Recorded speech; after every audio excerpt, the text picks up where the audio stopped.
ხელნაწერთა ეროვნულ ცენტრში 1300 წელს გადაწერილი მოქვის სახარების კონსერვაციისა და სტაბილიზაციის პროცესი მიმდინარეობს. სამუშაოებს ქართულ სპეციალისტებთან ერთად ავსტრიელი, შვედი და გერმანელი ექსპერტებიც აწარმოებენ. იუნესკოს დაფინანსებისა და საქველმოქმედო კამპანიის ფარგლებში შეგროვილი თანხით მოქვის სახარების დიაგნოსტიკისათვის საერთაშორისო დონის რესტავრატორების მოწვევა გახდა შესაძლებელი.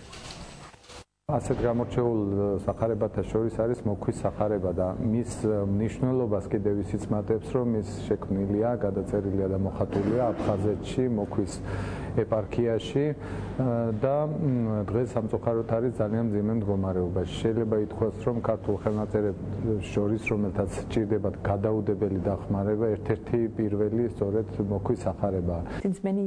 დიდი ხანია ხელნაწერების კონსერვაციაზე ვმუშაობ, მაგრამ ეს განსაკუთრებული შემთხვევაა. სამუშაო ოქროს ზედაპირზეა შესრულებული, რაც ევროპული და ქართული ხელნაწერის ისტორიისთვის უცხოა. კონსერვაციის დასრულების შემდეგ მოქვის სახარების მდგომარეობას ყოველ 2 წელიწადში ერთხელ შესწავლა დასჭირდება.